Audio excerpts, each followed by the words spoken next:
Hello and welcome everyone. मैं अनीता। नमस्कार, प्रणाम। कैसे हैं आप सब? तो आज हम करेंगे कहानी के महत्वपूर्ण प्रश्न। बिना टाइम वेस्ट करे हुए आज का पहला प्रश्न, उसने कहा था कहानी के लेखक का नाम बताइए। देखो, पहले जो क्वेश्चन का लेवल है वो कम है और आगे जो है वो फिर हाई होता जाएगा धीरे धीरे, क्योंकि हम एक एक इकाई पे भी कोई 5-6 क्लासेस बना रहे हैं। तो पहला जो है हम पहली क्लास में इजी होंगे, दूसरी में थोड़े उससे थोड़ा टफ लेवल, फिर ऐसे ऐसे बढ़ता जाएगा। तो आज का पहला प्रश्न, उसने कहा था कहानी के लेखक का नाम बताइए। विकल्प ए चंद्रधर शर्मा गुलेरी, बी कौशिक, सी प्रेमचंद, डी प्रसाद। ये तो आप सबको पता ही होगा, विकल्प ए जो है वो सही है, चंद्रधर शर्मा गुलेरी। तो दूसरा, उसने कहा था कहानी का प्रकाशन कब हुआ था। विकल्प ए 1920, बी 1915, सी 1908, डी 1910। तो विकल्प बी सही है, 1915 ईस्वी में हुआ था। प्रश्न संख्या 3, उसने कहा था कहानी का मूल विषय क्या है। विकल्प ए आदर्श प्रेम जो त्याग और बलिदान के लिए प्रेरित करता है, बी नैतिकता एवं उपदेशात्मकता, सी समाज सुधार की भावना, डी कृषक जीवन का चित्रण। तो विकल्प ए सही है, आदर्श प्रेम जो त्याग और बलिदान के लिए प्रेरित करता है। प्रश्न संख्या 4, हिंदी का कौन सा कहानीकार नवाब राय के नाम से उर्दू में लिखता था। विकल्प A Premchand, B ज्वालादत्त Sharma, C Prasad, D Kaushik. तो कौन थे वो? विकल्प ए प्रेमचंद। प्रश्न संख्या 5, कफन का प्रकाशन वर्ष क्या है। विकल्प ए 1930 ईस्वी, बी 1935 ईस्वी, सी 1932 ईस्वी, डी 1936। तो इसका प्रकाशन वर्ष है विकल्प डी 1936। प्रश्न संख्या 6, प्रेमचंद की कौन सी कहानी इनमें से आदर्शवादी नहीं है।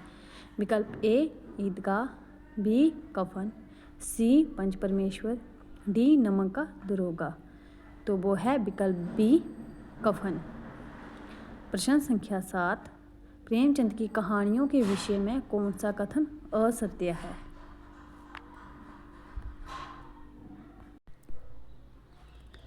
प्रश्न संख्या 7, प्रेमचंद की कहानियों के विषय में कौन सा कथन असत्य है। विकल्प ए सन 1930 के बाद की कहानियों के कथानक संक्षिप्त एवं संश्लिष्ट हैं। विकल्प बी प्रेमचंद की कहानियों में कथाशिल्प का उत्तरोत्तर विकास हुआ है। सी प्रेमचंद की कहानियों में इतिवृत्तात्मकता अधिक है। डी उनकी सभी कहानियों आदर्शवादी हैं। तो यहाँ पर हमारा विकल्प डी सही है। उनकी जहाँ पर हमारा विकल्प असत्य पूछा है तो असत्य यहाँ पर विकल्प डी बनेगा, क्योंकि उनकी सभी कहानियाँ आदर्शवादी नहीं हैं। इन्होंने कहा है सभी, तो हमें असत्य कथन पूछा है तो असत्य विकल्प डी है। प्रश्न संख्या 8, निम्नलिखित सूचियों को सम्मिलित कीजिए। कहानी सूची 1 में कहानियाँ दी हैं, सूची 2 में कहानीकार दिए हैं। कहानियों के नाम है शतरंज के खिलाड़ी, बी आकाशदीप, सी रक्षाबंधन, डी पंचलाइट। और कहानीकार हैं जयशंकर प्रसाद, फणीश्वरनाथ रेणु, प्रेमचंद, विशंबरनाथ शर्मा, कौशिक। तो यहाँ पर शतरंज के खिलाड़ी किसकी है? विकल्प 3 नंबर पे जो प्रेमचंद है, शतरंज के खिलाड़ी ए का 3, और आकाशदीप ये है जयशंकर प्रसाद की, बी का 1, रक्षाबंधन, रक्षाबंधन किसकी है? 4, विशंबरनाथ शर्मा कौशिक। पंचलाइट, पंचलाइट किसकी है? ये है रेणु की। तो हमारा विकल्प सी सही हो जाएगा।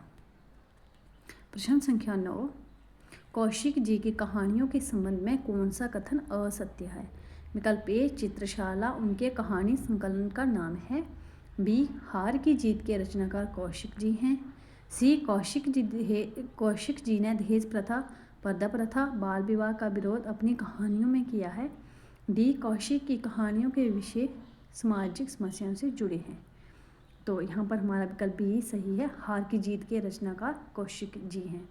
ये कौशिकिनी सुदर्शन है। विकल्प बी जो है वो असत्य है, विकल्प बी ही हमारा विकल्प है। प्रश्न संख्या 10, निम्नलिखित सूचियों को सम्मिलित कीजिए। यहाँ पर भी हमें एक साइड कहानी दी है और दूसरी तरफ कहानीकार दी हैं। तो देखते हैं हार की जीत किसकी है।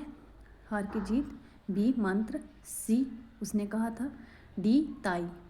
तो हार की जीत 2 नंबर में जो सुदर्शन है उनकी है। मंत्र है प्रेमचंद की कहानी, तो उसने कहा था ये है चंद्रशेखर शर्मा गुलेरी की, और ताई ये है कौशिक की।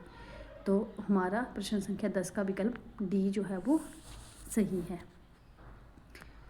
आगे सिंहगढ़ विजय, पन्ना दाई, रूठी रानी, अम्बपालिका कहानियों के रचयिता का नाम क्या है। विकल्प ए उपेंद्रनाथ अश्क, बी आचार्य चतुर्सेन शास्त्री, सी जयशंकर प्रसाद, डी भगवती प्रसाद वाजपेयी। तो यह है विकल्प बी आचार्य चतुर्सेन शास्त्री। आगे प्रेमचंद युग का कौन सा कहानीकार सामाजिक यथार्थ को नग्न रूप में प्रस्तुत करने में सिद्धहस्त माना जाता है। विकल्प ए जयशंकर प्रसाद, बी भगवती प्रसाद वाजपेयी, सी राधिका रमण प्रसाद सिंह, डी पांडे वेचन शर्मा उगर। तो वह है विकल्प डी पांडे वेचन शर्मा उगर। आगे प्रेमचंद युगीन कहानी की काल अवधि क्या है। विकल्प ए 1936 से 1950, बी 1916 से 1937, सी 1900 से 1916, डी इनमें से कोई नहीं। तो यहाँ पर हमारा विकल्प बी सही है। बी सही है, 1916 से 1936 तक प्रेमचंद युगीन कहानी की काल अवधि। आगे इनमें से किस लेखक की भाषा में लोकोक्तियाँ एवं मुहावरों का सटीक प्रयोग प्रचुरता से हुआ है। विकल्प A Premchand, B Sudarshan, C Prasad, D Chatursen Shastri. वो है विकल्प ए प्रेमचंद। आगे प्रेमचंद युगीन कहानी के संबंध में कौन सा तथ्य असत्य है।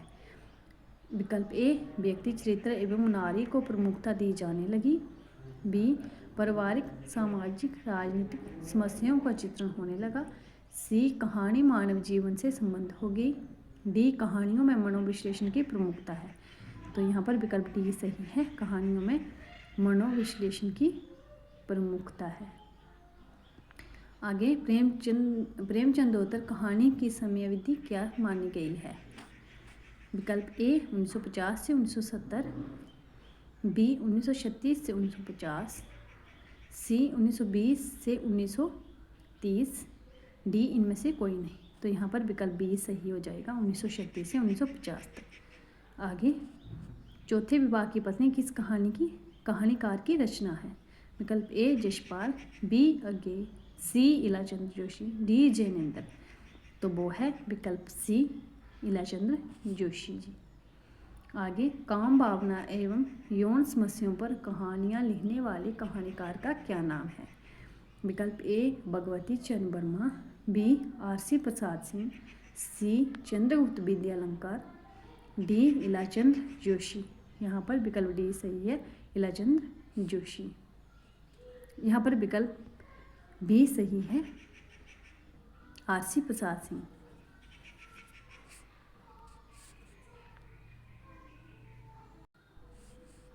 आगे काम भावना एवं यौन समस्याओं पर कहानियाँ लिखने वाले कहानीकार का क्या नाम है। दोबारा देखते हैं इसको। इसका विकल्प डी ही होगा, ये होगा इलाचंद्र जोशी। आगे इनमें से किस यथार्थवादी कहानीकार वर्ग में नहीं रखा जा सकता, किसको। विकल्प ए इलाचंद्र जोशी को, बी भगवती चरण वर्मा को, सी चंद्रगुप्त विद्यालंकर को, डी चाणक्य वल्लभ शास्त्री को। तो वो है विकल्प बी भगवती चरण वर्मा। आगे इलाचंद्र जोशी किस वर्ग के कहानीकार हैं। विकल्प ए यथार्थवादी, बी प्रगतिवादी, सी आदर्शवादी, डी मनोविश्लेषणवादी। तो वो है यथार्थवादी, विकल्प ए सही है। आगे द्वितीय विश्व युद्ध की घटनाओं पर आधारित कहानी संकलन संगीनों का साया किसकी कहानियों का संग्रह है। विकल्प ए श्री राम शर्मा, बी कमलेश्वर, सी प्रभाकर माचवे, डी अज्ञे। वो है विकल्प सी प्रभाकर माचवे। इनमें से कौन सा कहानीकार हास्य व्यंग्य कथाकार की श्रेणी में नहीं आता। विकल्प A GP Srivastava, B Annapurnanand, C Jainendra, D Harishankar Parsai. तो विकल्प ए सही है, जीपी श्रीवास्तव। आगे भीगे हुए यथार्थ से जुड़ी होने से वह अधिक प्रामाणिक है। ये कथन किस कहानी के लिए है? विकल्प ए प्रगतिवादी कहानी, बी प्रेमचंद युगीन कहानी, सी मनोविश्लेषणवादी कहानी, डी नई कहानी। यहाँ पर विकल्प ए सही है, प्रगतिवादी कहानी। आगे, नई कहानी जीवन के प्रति एक नया भाव वो जगाती है। ये कथन किस आलोचक का है? विकल्प ए आचार्य हजारी प्रसाद द्विवेदी का, बी डॉक्टर नामवर सिंह का, सी प्रसाद सिंह का, डी आचार्य रामचंद्र शुक्ल का। तो यह है विकल्प बी डॉक्टर नामवर सिंह का। आगे, किस कहानी के विषय की नवीनता के साथ साथ शिल्पगत नवीनता भी विद्यमान है? विकल्प ए मनोविश्लेषणवादी कहानी, बी नई कहानी, सी प्रेमचंद युगीन कहानी, डी प्रगतिशील कहानी। तो यहाँ पर विकल्प ए सही है, मनोविश्लेषणवादी कहानी। आगे, नई कहानी का सबसे बड़ा वैशिष्ट्य है कथा तत्व का ह्रास। ये कथन किस आलोचक का है? विकल्प A Premchand, B doctor Nagendra, C doctor Ganapati Chandragupta, D doctor Namvar Singh. तो यहाँ पर हमारा विकल्प सी सही हो जाएगा, डॉक्टर गणपति चंद्रगुप्त। आगे, नई कहानियों से हमारा तात्पर्य उन कहानियों से है जो जीवन के लिए उपयोगी है और उसके लिए किसी न किसी नए पहलू पर आधारित है। ये कथन किस आलोचक का है? तो यहाँ पर आगे विकल्प ए कमलेश्वर, बी डॉक्टर नगेंद्र, सी प्रेमचंद, डी मार्कंडे। तो ये है विकल्प सी प्रेमचंद। आगे, कहानी का प्रकाशन कब हुआ था? विकल्प ए 1950, बी 1955, सी 1960, डी 1975।